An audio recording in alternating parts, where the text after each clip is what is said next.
Dies irae, dies illa, salve seculum. Arquitectura gótica C. Norberg Schultz. Introducción. Al examinar la arquitectura de la Baja Edad Media, es preciso enfocar los problemas del entorno y de la construcción en forma más directa que en los capítulos precedentes. De hecho, una parte considerable de la población de Europa vive aún en ciudades y aldeas medievales. El modernismo de la década del 20 quería deshacerse de estos testimonios vivos de un modo de vida pasada, pero ahora los arquitectos y los urbanistas muestran un renovado interés en la estructura urbana y las calidades ambientales de los densos burgos medievales. 1. La Altstadt medieval daba a sus habitantes la impresión de estar adentro, de estar en un lugar, sensación que se ha perdido en la ciudad moderna. Ya hemos visto que el recinto amurallado constituye una de las formas más antiguas y significativas en la historia de la arquitectura. La ciudad medieval es, sin embargo, algo más que un recinto amurallado.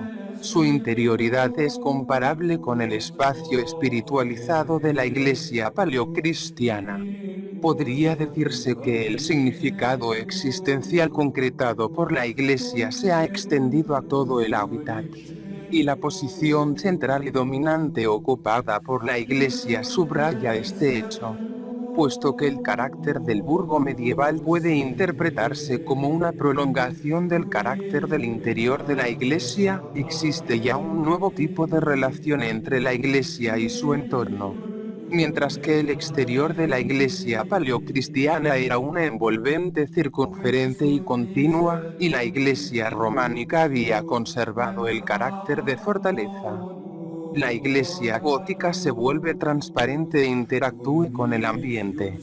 La desmaterialización óptica o simbólica es reemplazada por una efectiva disolución del muro. El edificio se convierte en un esqueleto diáfano cuya masa está idealmente reducida a una red de líneas abstractas.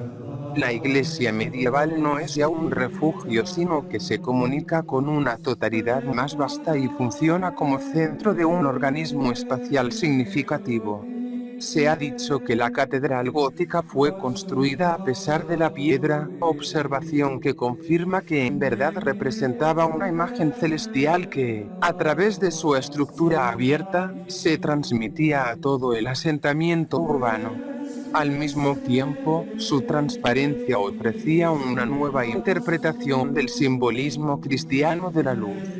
Los vitrales de las catedrales transformaban la luz natural en un instrumento misterioso que parecía demostrar la presencia inmediata de Dios. El carácter de la iglesia gótica es, por lo tanto, fundamentalmente nuevo y no es mera cuestión convencional establecer distinciones entre el estilo románico y el gótico. El nuevo carácter no implica una fractura de la continuidad histórica. En efecto, la iglesia gótica se basa todavía en los temas fundamentales de longitudinalidad y centralización. La creciente aspiración a la interacción con el entorno concedió importancia primordial al movimiento en profundidad. La nave central de la catedral puede interpretarse como una prolongación ideal de los recorridos del asentamiento urbano circundante. Por ello el portal es concebido como un pórtico profundo y acogedor. No obstante su planta longitudinal, la catedral gótica representa un verdadero centro. Su posición central en el burgo está acentuada por su majestuoso volumen, por sus esbeltas agujas y por la verticalidad general del edificio. La dirección vertical sugerida por la acentuación del centro no está ausente, sino que es inherente a cada parte de la estructura. Puede decirse que la época gótica extendió el concepto de civitas de a la totalidad del medio urbano, y que también la ciudad fue concebida como un organismo significativo. Es evidente que el renovado interés por el entorno medieval depende de la comprensión más o menos consciente o inconsciente de este hecho. Queda por ver, sin embargo, si es posible recrear la íntima interioridad de un hábitat sin colocar una iglesia en el centro. 3. Paisaje y asentamiento. Hemos dicho que el asentamiento urbano recuperó su importancia fundamental en la Baja Edad Media. A partir del siglo XI se produjo un proceso general de urbanización en Europa occidental y central, debido a un fuerte incremento demográfico. Antiguos centros que databan de la época romana recobraron su vitalidad. Pequeñas aldeas se convirtieron en verdaderas ciudades y surgieron innumerables centros nuevos. Algunos de ellos alcanzaron la importancia de centros regionales debido a la interacción de factores culturales, religiosos y económicos. Este proceso comenzó en Italia, en especial en Lombarda y Toscana. De allí pasó a Provenza y al norte de Francia y a Flandes, donde hallamos una concentración particularmente densa de ciudades medievales. Fue precisamente en esta región donde nació el estilo gótico. Burgos y ciudades estaban ligados por una red de caminos, pero las comunicaciones solo resultaban fáciles durante el verano, de modo que las ciudades medievales eran, como consecuencia, unidades autónomas relativamente aisladas. Sabemos que su distribución tendía a cierta regularidad espacial y que la distancia normal entre una y otra era de una jornada.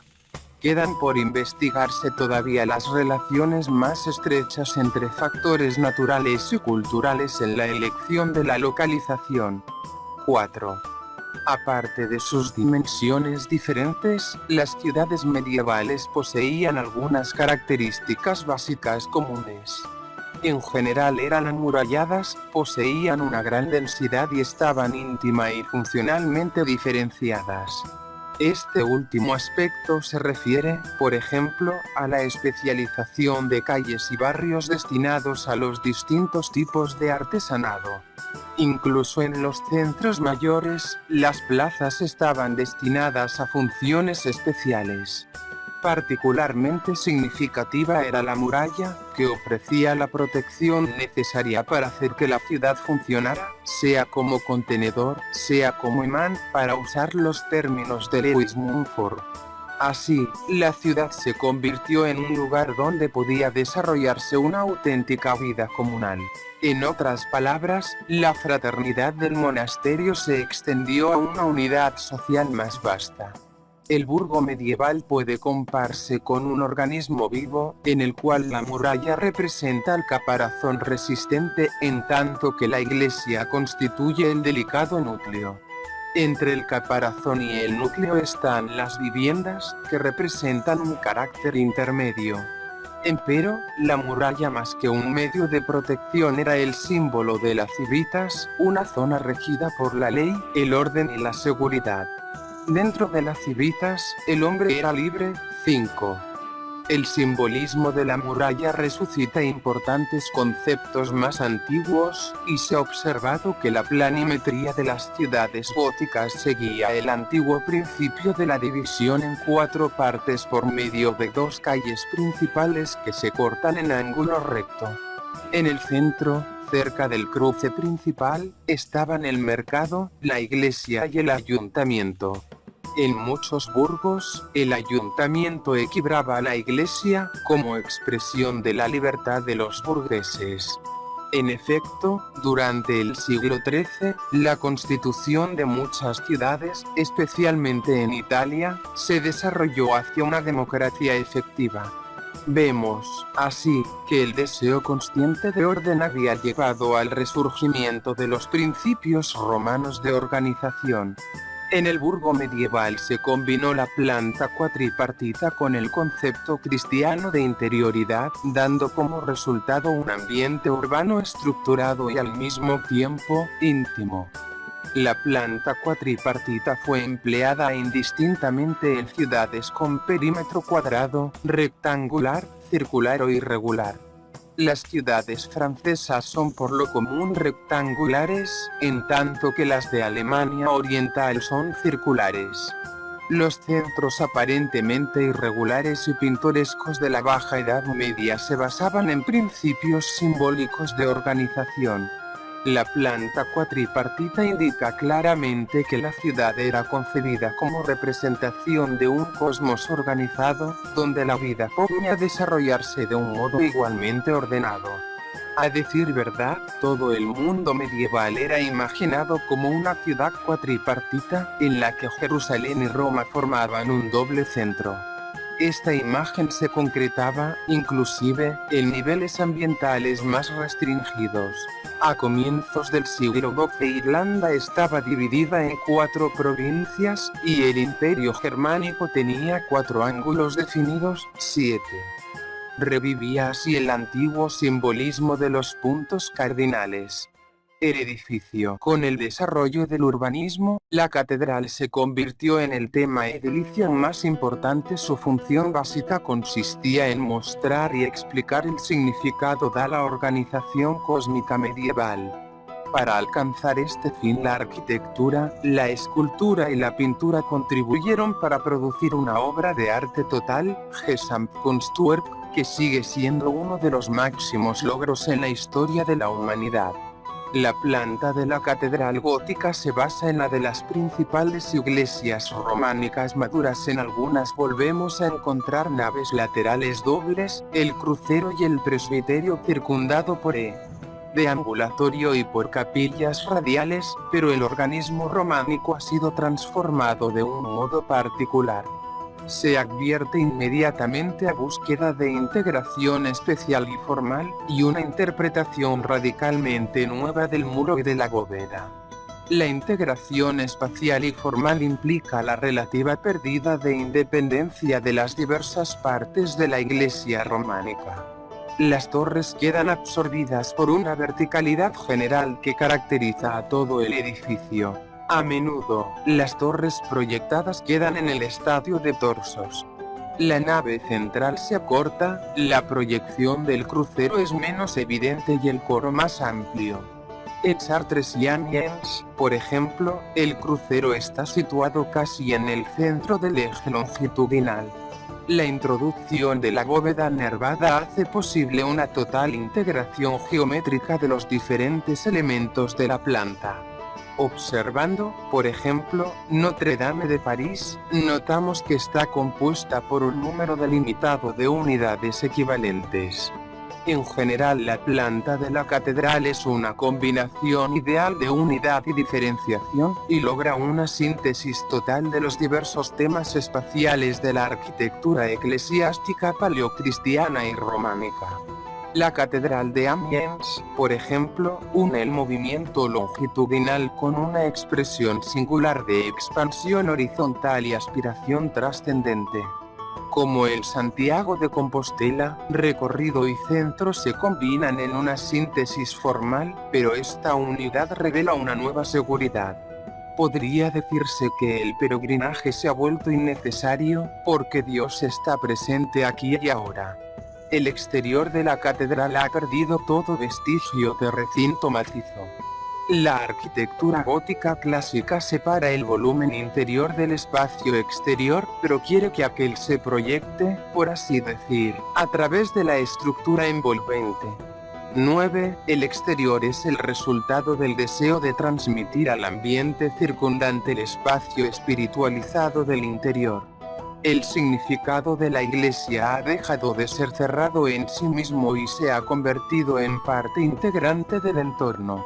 La catedral fue asimilada por todos los países occidentales, aunque asumió distintos caracteres según las circunstancias locales. Así, en Alemania, el aspecto irracional de las formas góticas es más evidente que en Francia, manifestándose en agujas altísimas y agudas, Estrasburgo, Friburgo, Ulm y Viena, así como en interiores místicos en los que el efecto total es más importante que la estructura lógica. Esto resulta evidente sobre todo en las iglesias de Salona-Lenkirchen, del gótico tardío. En estos interiores fascinantes, los elementos espaciales da la catedral nave central. Naves laterales, crucero, deambulatorio, capillas quedan absorbidos en un espacio fluido continuo en el que los pilares se presentan como verticales independientes. Incluso la estructura de crujía se disuelve en el opulento movimiento ondulante de los complejos entrelazamientos de las bóvedas.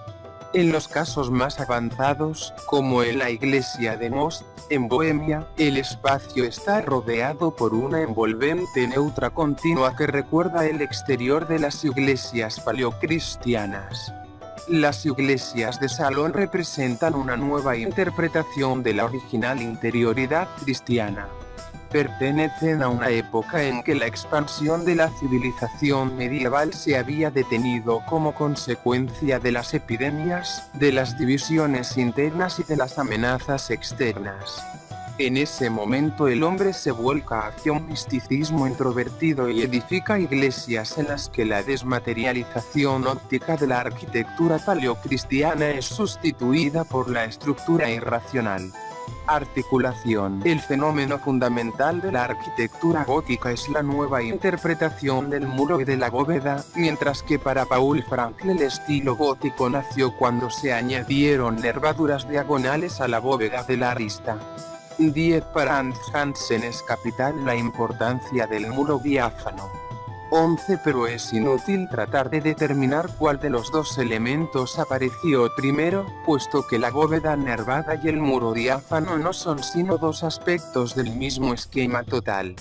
El impulso que llevó a ambas invenciones fue una nueva interpretación del concepto de luz 12. Cuando el abad Suger construyó el nuevo ábside de St. Denis, después de 1140, se refirió explícitamente a la lux continua y la lux mirabilis que debían determinar el carácter de la nueva construcción. Para conseguir este objetivo, se diseñó el muro como una leve cáscara de piedra y vidrio. Toda sensación de masa desaparece y el doble deambulatorio, extraordinariamente transparente, semeja una envoltura luminosa en torno del esqueleto del ábside. Las grandes ventanas cubiertas con vitrales historiados producían una irreal luz celestial que ilustraba las palabras del himno cantado el día de la consagración. Tus muros están hechos de gemas. La construcción original de St. Denis no preveía los arbotantes. Pero el profundizarse en las décadas siguientes la comprensión de los problemas estructurales, se desarrolló un sistema lógico de contrafuertes para sostener las cargas concentradas de la bóveda y del muro gótico. El exterior de la catedral está, pues, realmente determinado por el interior. 13. La apertura del esqueleto del muro gótico exigía bóvedas más altas con la introducción de la nervadura diagonal portante y el arco ojival fue posible hacer más delgados los muros intermedios. Las nervaduras eliminaron también ciertas irregularidades resultantes de la geometría de la bóveda de arista románica. 14. Dado que un arco ojival puede ser más o menos agudo según a la amplitud de la nave central y de las naves laterales, fue posible realizar una bóveda terminada en una nervadura derecha. El sistema románico de doble crujía no era ya necesario. Como solución transitoria aparece una bóveda con terceletes que abarca dos crujías. Las nervaduras diagonales implicaban también nuevas direcciones espaciales. En tanto que el espacio románico está organizado ortogonalmente y puede ser interpretado como una adición de simples unidades estereométricas, el espacio gótico está dividido por nervaduras diagonales. De aquí que las unidades espaciales pierdan su relativa independencia, lográndose una integración general. Los elementos de sostén de las nervaduras están colocados diagonalmente en relación con los otros miembros y no pueden considerarse como partes del muro, pertenecen, en cambio, a elevados baldaquinos rodeados por una envolvente luminosa continua. La iglesia de Salón desarrolla esta intención hasta sus últimas consecuencias, y toda estructura se convierte en un solo gran baldaquino contenido en una envolvente desmaterializada. En la arquitectura gótica clásica la articulación de los muros interiores es una continuación del proceso iniciado en las iglesias romanas maduras con la intención de transformar la masa en una estructura diáfana. En las primeras catedrales, como la de Noyon, 1150, la de Laon, 1160, el muro aún consta de zonas superpuestas relativamente independientes: arcada, galería, triforio y cleirestorio. Paulatinamente las ventanas del cleirestorio se amplían, la galería desaparece y por último el triforio se une al cleirestorio para formar una única zona luminosa encima de la arcada. El proceso se inicia en Chartres, 1194, en la nueva nave central de St. Denis, 1231, obra de Pierre de Montereau. Al mismo tiempo, se acentúa la continuidad vertical de los miembros, y los pilares aún presentes en Notre Dame de París, 1180, son reemplazados por haces desmaterializados de esbeltos fustes verticales. La diferenciación lógica de los miembros conforme a su función específica produjo una estructura mural que es típicamente gótica. El muro parece compuesto de varias capas superpuestas de tracería entretejida. Así, la desmaterialización se obtiene no solo por calado sino también mediante la subdivisión en sentido vertical. El mismo principio se aplica a la articulación del exterior y es particularmente evidente en fachadas como la de Estrasburgo, año 1277 aprox. Durante el período gótico tardío, el calado de los muros sufrió una interpretación irracional antiestructural, conocida como estilo flamígero, que se manifiesta sobre todo en Francia y representa un movimiento paralelo al del misticismo introvertido ya mencionado.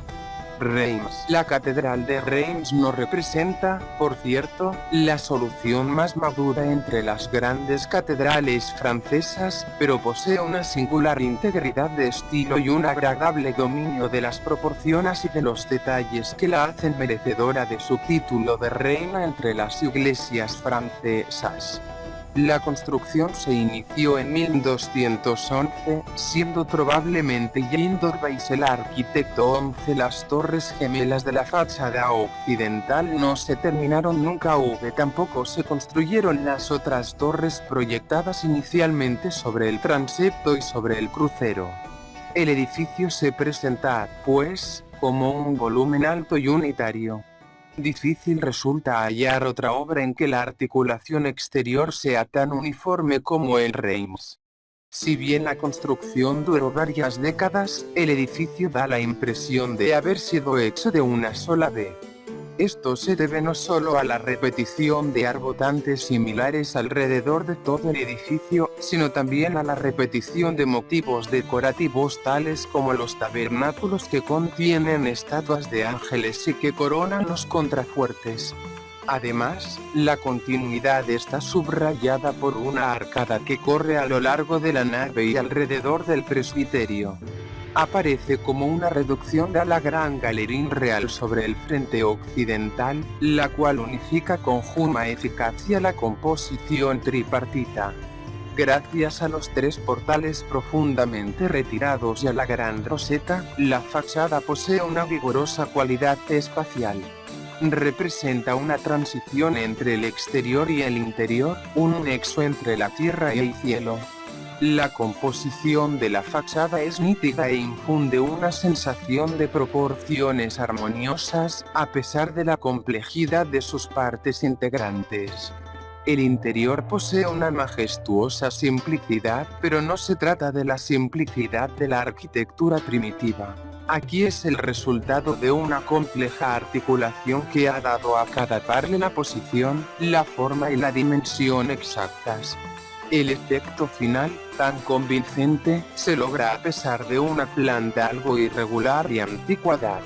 La nave central es relativamente larga y las naves laterales del crucero son considerablemente más anchas que las otras crujías. Empero, se logra una secuencia espacial regular gracias a la bóveda continua, sin torre alguna sobre el cruce, y a la forma característica de los pilares angulares redondos con 4 semicolumnas que corresponden a los arcos transversales de la nave central y de la lateral y a los arcos longitudinales intermedios. Los fustes que sostienen las nervaduras diagonales de la bóveda apoyan sobre el ábaco de los pilares angulares. En consecuencia, aparece aún cierto efecto ortogonal que contribuye al sereno carácter del conjunto 16. El triforio está diseñado como una arcada regular y no está unido con el clerestorio, salvo por un engrosamiento de la columnilla central. Por vez primera el clerestorio es concebido como una superficie totalmente vidriada entre dos miembros estructurales primarios. En Chartres, donde la solución general es análoga, aún se observan vestigios de muros cerrados. Si bien el triforio y el clerestorio forman una zona continua alrededor del interior, la articulación varía significativamente en el presbiterio. Aquí el triforio es bipartito. Y en lugar de las columnillas plásticas usadas en la nave central, aparece un esbelto fuste cual se eleva para unir el triforio con el clerestorio que está más arriba. De este modo se acentúan particularmente, en el presbiterio, la desmaterialización y la continuidad vertical. También resulta significativa la repetición de la forma de las ventanas del clerestorio en las naves laterales, donde, por otra parte, la relación con el muro es mucho más plástica. Se logra así una mayor desmaterialización en sentido vertical. Lo que distingue el interior de Reims de los de las otras grandes catedrales es el uso significativo de elementos que conservan cierta plasticidad. Los nichos de las ventanas en las naves laterales, los gruesos pilares angulares, así como las columnillas algo gruesas del triforio pueden interpretarse como una contradicción del principio gótico de la desmaterialización. Pero sería más justo decir que dan un significado más profundo al concepto de desmaterialización. Mientras otras catedrales enuncian el principio como un hecho simple, Reims lo interpreta como una serena victoria del espíritu. En Reims se experimenta la sensación de una relación corporal con los miembros plásticos de la zona inferior, mientras el alma es elevada y redimida por la trama abstracta del clerestorio y la bóveda. Cuerpo y alma se han convertido en aspectos de una única totalidad armoniosa. En Reims, Dios ya no es entendido como Rex Tremendae Majestatis sino como Deus Propinquior. 17. Como en el nacimiento de Cristo, Dios se ha acercado. Cuando entramos en la catedral de Reims nos recibe, en efecto, la Virgen con el niño, y los ángeles rodean todo el edificio. Salisbury. En Salisbury, al sur de Inglaterra, encontramos otra catedral gótica que parece, también, estar hecha de una sola vez. Pero, ¿y qué diferencia da carácter? En vez del elevado y compacto volumen de Reims, el edificio es largo y bajo, coronado por una alta torre sobre el cruce. La fachada parece una pantalla de motivos góticos aplicada sobre un muro macizo, y el interior carece de auténtico verticalismo a pesar de la abundancia de detalles góticos. Se advierten reminiscencias románicas, aunque la catedral de Salisbury, construida entre 1220 y 1260 en un sitio nuevo, es considerada, por lo común, como el ejemplo más puro del gótico inglés conocido como gótico decorado. 18. Es evidente que la interpretación inglesa de la catedral gótica difiere considerablemente de la solución francesa ya descrita. Salisbury es la culminación de un largo desarrollo de las mismas intenciones básicas. Las grandes iglesias normandas construidas después de la conquista de 1066 ya poseen la planta típicamente inglesa con una nave central excepcionalmente larga. San Albano, 1077. Norwich, 1099, dos cruceros. Canterbury, 1100 aprox. Y el coro de terminación rectilínea, Southwell, 1114. Los dos primeros rasgos ya se han encontrado en Cluny III, en tanto que el coro de terminación rectilínea aparecía en las austeras iglesias de la orden cisterciense. Sin embargo, en Inglaterra las influencias extranjeras se combinaron creando una nueva totalidad característica. La planta de la catedral inglesa es, ante todo, un recorrido. La larga nave no lleva a ningún presbiterio centralizado, sino que se prolonga a través de todo el edificio. Incluso la alta torre sobre el primer cruce no representa un centro real. El típico crucero asimétrico inglés, con una sola nave lateral, indica que la torre no pertenece a ningún verdadero espacio centralizado y que puede ser interpretada, más bien, como una vertical emblemática que el hombre lleva consigo en su camino. Tampoco el segundo crucero crea un descanso, como en Cluny III, sino que refuerza el movimiento longitudinal al igual que la subdivisión de la nave central en planos horizontales continuos. También debe señalarse el sentido de masividad que distingue a la construcción. En el siglo XII se edificó una serie de iglesias con muros inmensamente gruesos y pilares de dimensiones mastodónticas. Por último, es importante observar que las catedrales inglesas no forman parte de un entorno urbano, sino que, como norma, aparecen aisladas, circundadas por muros. En general, representan una interpretación particular de las cualidades románicas. Conservan el énfasis misionero dado por el románico al movimiento longitudinal, a los acentos verticales y a la masa protectora. ¿De qué modo se adaptó la catedral inglesa al estilo gótico? Evidentemente no experimentó una transformación radical, como las grandes iglesias francesas, y todas las cualidades antes descritas están aún presentes en las catedrales del siglo XIII, como la de Salisbury. El motivo característico de la fachada pantalla ofrece una clave para aclarar el problema. En vez de llevar a cabo una real desmaterialización del muro, los ingleses cubrieron el núcleo macizo del edificio con una pantalla puramente decorativa que simula una estructura de esqueleto. Tales pantallas se aplican tanto al interior como al exterior. Por esto carecen los interiores de la lógica estructural de las catedrales francesas. Para dar al edificio un aspecto gótico, se multiplican las nervaduras y perfiles, haciéndoselos de un material diferente al del muro que hay detrás, como el mármol de Purbeck que se empleó en Salisbury.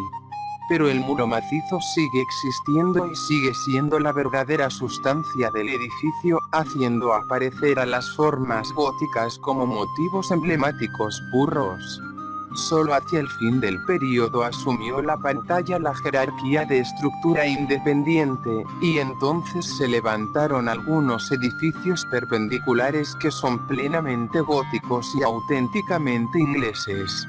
El ejemplo más importante es la espléndida capilla del King's College, en Cambridge, 1446-1515. Sería, sin embargo, absurdo considerar el gótico inglés como una especie de errónea interpretación provinciana.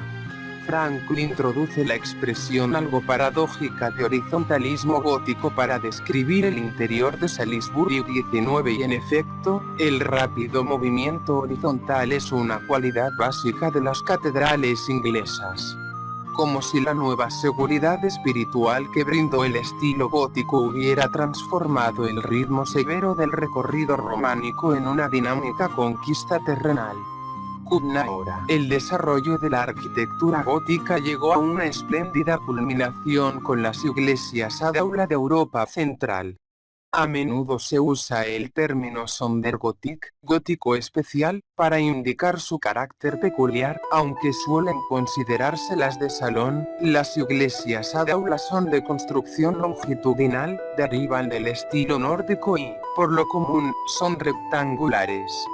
Si examinamos más de cerca los edificios que las precedieron, se nota cierta tendencia hacia espacios unitarios totales, presentes en Alemania ya en el siglo XIII. Los dos edificios más interesantes de este periodo son Santa Isabel en Marburgo, 1235, y la iglesia de Nuestra Señora, Liebfrauenkirche, en Treveris, 1240, aprox. La primera es una iglesia de salón, pero las naves laterales son muy angostas y aparecen como una envolvente luminosa de la nave central más vasta. El concepto de salón representa aquí una consecuencia natural del muro diáfano. 20. La iglesia de Treveris es un edificio centralizado que presenta inscrito el cruce de una nave central más alta con el crucero. La arquitectura del gótico tardío se desarrolló durante el siglo XIV y está estrechamente vinculada con el nombre de Peter Parler, procedente de Schweritzmund, 1330-1399. De joven, Peter Parler ayudó a su padre en la construcción de la extraordinaria iglesia de la Santa Cruz en su ciudad natal. Este edificio tiene un coro de salón planamente desarrollado, cubierto por una bóveda nervada, con contrafuertes que se han convertido en pilares murales internos. En 1354, el emperador Carlos IV llamó a Parler a Praga, a fin de que continuara la construcción de la catedral iniciada por Matías de Arras 1344. Ya se había construido una serie de capillas radiales, pero Peter modificó la altura del coro. Sobre una arcada simple y austera levantó una combinación de triforio y clerestorio, totalmente vidriada, que probablemente sea la más bella en toda la historia de la arquitectura gótica. Mediante la introducción de elementos diagonales en el triforio, unió las crujías en un ritmo continuo y ondulante que preanuncia las múltiples nervaduras de la bóveda reticulada. En 1388, Peter Parler inició la construcción de Santa Bárbara en Kutna-Hora, Kuttenberg. Aquí combinó la solución adoptada en el coro de Praga con el deambulatorio pilares de Schweritzmund. La intención era realizar un diáfano sagrario espiritualizado dentro de un espacio relativamente cerrado o más austero. Una interpretación gótica tardía, pues, del tema que ya aparece en Reims. Después de la muerte de Parler, en 1399, se detuvo la construcción y 100 años más tarde se terminó el coro conforme al diseño original de Matías Rajsek. Por último, en 1512, el mayor arquitecto de este período, Benedict Ried, inició la nave, contando para ello con la colaboración de Jacob Hillman. Ried abandonó la planta basilical proyectada por Parler y sobre la severa arcada de la nave central erigió pilares independientes que sostienen la bóveda de una iglesia de salón propiamente dicha. 21. La solución es una de las creaciones más extraordinarias de la arquitectura gótica tardía. La red de nervaduras de doble curvatura introduce un complejo movimiento continuo que crea un interior unificado cubierto por una bóveda que parece flotar en el espacio. Exteriormente, el deseo de desmaterializar la parte superior del edificio hizo que el arquitecto abandonara el techo longitudinal tradicional. Hallamos en cambio, 3 techos cóncavos piramidales coronados por agujas.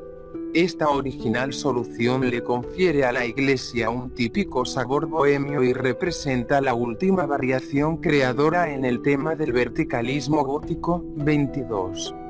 Con su compleja historia, la iglesia de Kutna ahora ilustra el paso de las concepciones del gótico clásico a las del gótico tardío. Combina la planta basilical con la iglesia ad aula en una síntesis singular, y muestra la unidad interna del estilo gótico. Así, el Sondergotik de la Europa central toma aún como punto de partida la relación entre luz y estructura, pero más que a la iluminación lógica tiende a la concreción de un nuevo tipo de interioridad mística. Esta interioridad halló su última manifestación en las magníficas iglesias ad aula de Annaberg a partir de 1515 y de Most, Brooks, desde 1518. 23. Siena. Varias ciudades europeas conservan aún una imagen viva del ambiente medieval. Siena brinda un ejemplo particularmente interesante puesto que ejemplifica cómo fue interpretado el estilo gótico en Italia, país donde se originó el urbanismo medieval. Siena es una ciudad gótica y debido a particulares circunstancias históricas ha conservado su carácter original hasta el presente. En el curso de los siglos XIII y XIV Siena adquirió considerable importancia política, y sin duda, sus ciudadanos poseían un extraordinario orgullo cívico. Estaban convencidos de que en toda Italia no había ciudad con edificios, calles y plazas más bellos. 24, y en 1339 se inició el más ambicioso proyecto de catedral de todo el país. Pero en 1348 tocó a su fin la gran época, cuando la epidemia de peste terminó con las 3/4 partes de la población. Siena está construida en un terreno irregular y por lo común se la considera un ejemplo de asentamiento natural, no planificado.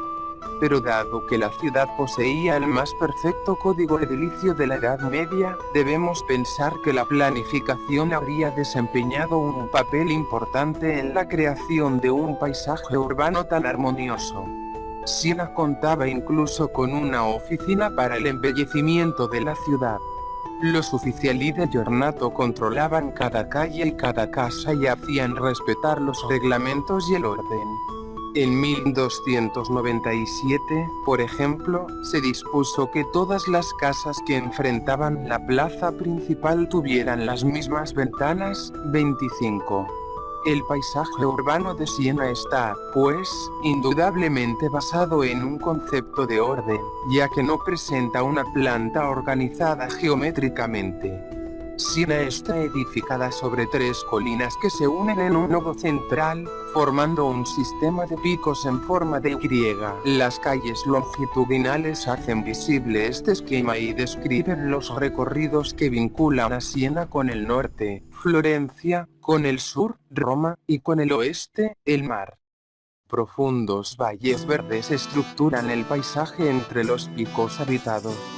Como contrapunto del sistema vial tripartito, 4 iglesias monásticas marcan los ángulos de la población. Donde se encuentran las calles, en el centro mismo está la plaza pública, el gran cuenco natural de la plaza del campo. La catedral está situada en las proximidades, en el punto más alto.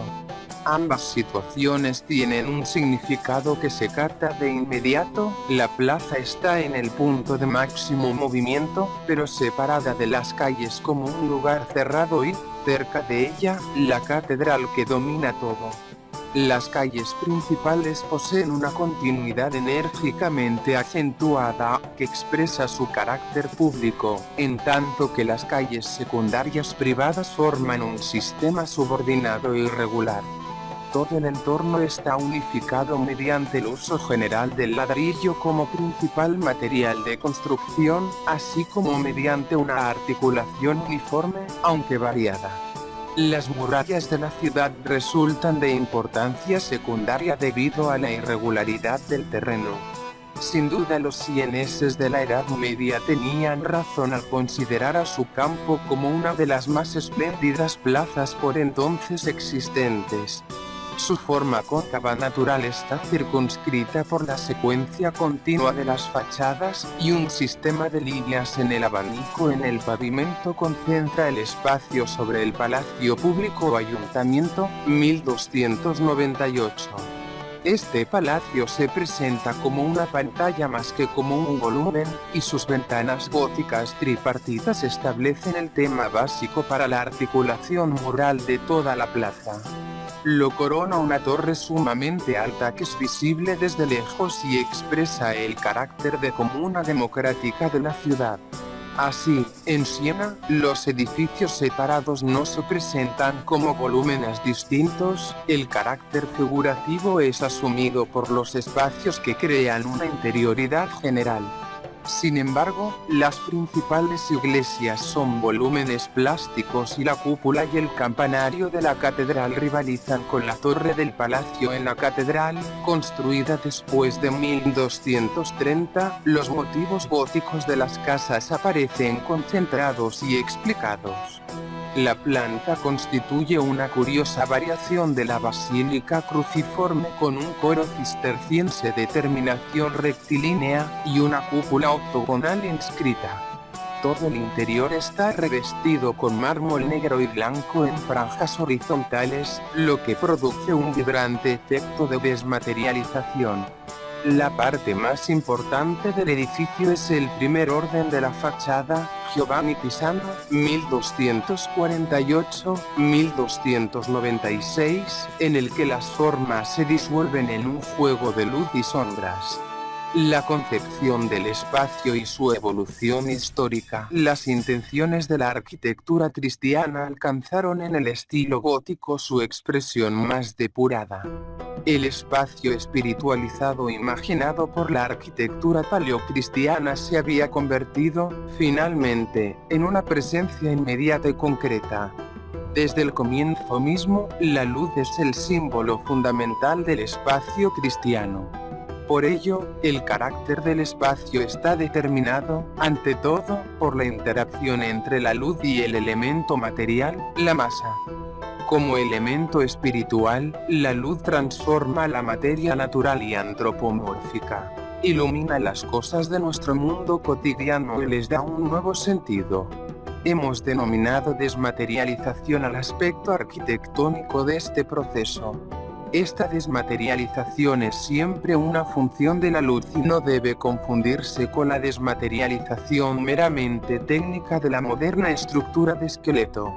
La desmaterialización como función de la iluminación puede lograrse de diversas formas. Las iglesias paleocristianas reciben luz, pero solo la superficie inferior resulta interesada. Empero, lentamente la interacción se tornó más profunda. Ya en el siglo V se perforó el ábside con ventanas y, a medida que pasaba el tiempo, la luz fue absorbiendo una proporción mayor del muro macizo. Así, la penumbra de la iglesia románica cedió ante la visión gótica de la luz. En cierto punto de este desarrollo, cuando la estructura se tornó diáfana, nació el gótico. El proceso de desmaterialización no solo hizo desaparecer el muro macizo y amorfo, sino que lo transformó en una estructura lógica diferenciada, donde cada parte expresaba su función en la totalidad. Esta estructura se hizo visible desde el exterior. La catedral gótica transmite a la comunidad entera el orden simbólico que resulta de la interacción de luz y materia. El orden gótico no es simple y definible en términos de relaciones geométricas elementales. Por el contrario, es sumamente diferenciado y jerárquico, aun cuando tienda a la integración de las partes separadas. Por ello la catedral puede incluir parles construidas en distintos períodos sin perder su armonía. En cierto sentido su forma es abierta siempre que se hayan respetado algunos principios generales. 26. Otro tanto es válido para la ciudad gótica. Por ejemplo, la planta de Siena no se basa en principios ortogonales de organización. Sin embargo, es diferenciada, jerárquica e integrada mediante un principio general de continuidad. Una ciudad gótica puede tener estructura ortogonal, pero esto no la hace más o menos gótica. Así, la forma gótica es una totalidad viviente más que una imagen estática e inmutable. En este sentido, el estilo gótico es genuinamente occidental. El deseo gótico de integración formal es una función de la experiencia inmediata de la verdad divina. Recorrido y meta se unifican en el plan total de la catedral, y el motivo formalmente independiente de la torre queda absorbido por la verticalidad general. Los diferentes tipos de iglesias del período románico preparan el camino para el tema edilicio predominante. La catedral brinda una concreción total de la cosmovisión medieval tardía y sintetiza los significados existenciales de la época.